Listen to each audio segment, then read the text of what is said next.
Live में आपका स्वागत। सहारनपुर में दिन भर की खबरों पर डालते हैं नजर। सहारनपुर में कांग्रेसी नेता संजय वालिया ने आज पात्रों को पेंशन योजना व निराश्रितों के राशन कार्ड बनवाए जाने के संबंध में जिलाधिकारी कार्यालय के बाहर पात्रों के साथ धरना दिया और अपनी समस्याओं के समाधान की मांग की।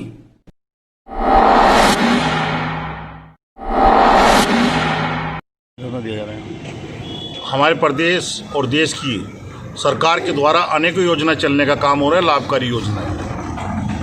लेकिन दुर्भाग्य है इस देश के उन गरीबों का जिन्हें उन योजनाओं का लाभ मिलना चाहिए। कुछ अधिकारियों के स्वार्थ की वजह से, कुछ छोटे स्तर के अधिकारी निजी स्वार्थ की वजह से उन लोगों की योजनाएं रोकने का काम करते हैं जो वास्तविक हकदार हैं। कल पिलखनी गाँव रामपुर में मैं पहुँचा तो वहाँ देखने का काम किया। कृष्णी और उनका पुत्र सुरेंद्र, जिन्हें दिखाई भी नहीं देता, और कृष्णी तो 70 साल की है, भोजन तक की व्यवस्था नहीं है। इनकी पेंशन आने का काम होता था, अधिकारियों ने किसी लालच और 1.5 साल पहले उसे निरस्त कर दिया और ना राशन कार्ड है, ना मकान है, कोई भी सुविधा नहीं है। तो अगर इन पात्रों को भी सुविधाएं नहीं मिलेंगी तो मैं नहीं मानता किसे मिलेंगी। 2 परिवार और मुझे बच्चे दिखाई दी जो आपके सामने बैठे हैं, अलग अलग परिवार से हैं, ये भी लावारिस हैं, ना माँ है ना बाप है।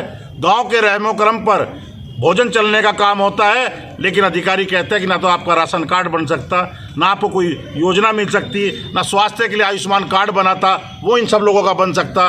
तो मैं आज डीएम साहब से गुहार करने आया हूँ ऐसे परिवारों को जिनके लिए ये योजनाएं बहुत लाभकारी हैं, जिन्हीं के लिए योजनाएं बनी हैं। अगर छोटे अधिकारी इन्हें भी नहीं देने का काम करते तो मैं नहीं मानता इन योजनाओं का कोई फायदा है। इन्हें बंद करने का काम करें और जो अधिकारी इन योजनाओं का दुरुपयोग कर रहे हैं तत्काल प्रभाव से उन्हें सस्पेंड करने का काम करें।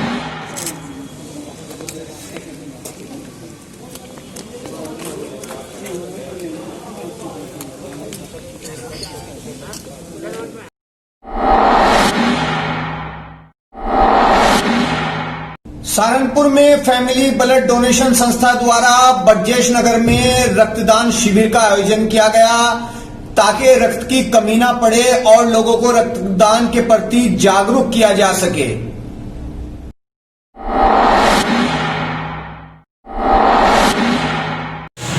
मेरा नाम तरुण प्रकाश बोला है। आज यहाँ बरजेश नगर में family of blood donor trust की ओर से थैलेसीमिया बीमारी से पीड़ित बच्चों के लिए रक्तदान शिविर लगाया गया है, क्योंकि सरकारी ब्लड बैंक में इस समय ब्लड की थोड़ी शॉर्टेज चल रही है, जिसके मद्देनज़र छोटे छोटे रक्तदान शिविर लगाकर ब्लड बैंक में रक्त की पूर्ति को पूरा किया जा रहा है। कितने यूनिट आ जाएंगे? हम लोग 20 यूनिट के छोटे छोटे कैंप गली गली मोहल्ले मोहल्ले में जाकर लगा रहे हैं, जिससे रक्तदान के प्रति लोगों का ध्यान आकर्षण हो और एक जागरूकता बढ़े और साथ में थैलेसीमिया पीड़ित बच्चों को रक्त की पूर्ति हो सके। इसलिए family of blood donor trust रक्तदान शिविर के आयोजन जगह जगह करता जा रहा है। फोटो नहीं लगना है एक्टिंग में, नहीं है, बस ऐसे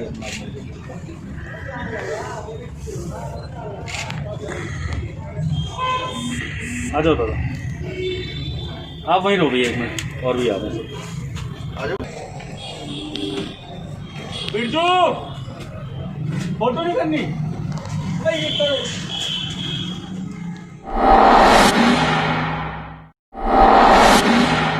सहारनपुर में नगर निगम की टीम द्वारा जहां सफाई व्यवस्था के प्रति लोगों को जागरूक किया गया, वहीं लापरवाही बरतने पर कार्रवाई भी की गई। परिवर्तन दल प्रभारी कर्नल बीएस नेगी ने इसके बारे में विस्तार से जानकारी दी। उन्होंने बताया कि प्रतिबंधित पॉलीथीन भी जब्त की गई और जुर्माना भी लगाया गया।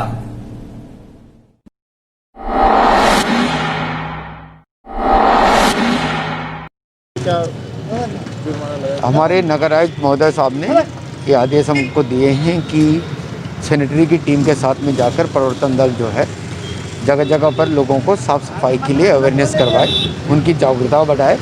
साथ ही साथ जो बार अनाउंसमेंट करने के बाद, बार बताने के बाद में जिन्होंने फिर भी अभी ये डस्टबिन नहीं लगाए, ये अपने दुकान के सामने या डस्टबिन रखते हैं लेकिन कचरा डस्टबिन से बाहर गिरा रहता है, और कचरा जो है नगर निगम द्वारा जो लगाई गई गाड़ी है उसको नहीं देते, तो उन पे हमने जुर्माना लगाना शुरू कर दिया है। इससे पहले हम बेट रोड में थे, वहाँ इससे पहले हम नुमाइश कैंप के इलाके में गए थे, और गोपाल नगर एरिया में भी, वहाँ पे भी हमने गंदगी के लिए जुर्माना लगाया। साथ ही साथ में एक पॉलीथीन अभियान में हमने 2000 रुपये का जुर्माना किया।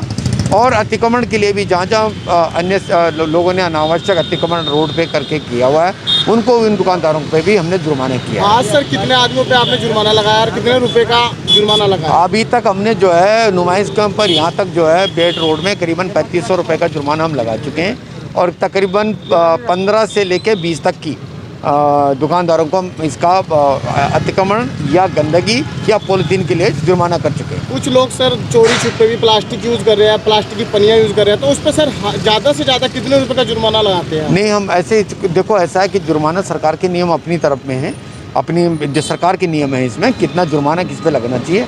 लेकिन कभी कभी क्या होता है कि मजबूर हो जाते हैं, एक छोटा सा केला वाला बेचने वाला होता है, रेडी वाला होता है या छोटा दुकानदार होता है, उसके पास में जब ये चीज़ें मिलती हैं थोड़ी बहुत, तो उस समय हम जो है उनको कम से कम जुर्माना लगाने की कोशिश करते हैं ताकि उसकी जो है जीविका पे असर न पड़े।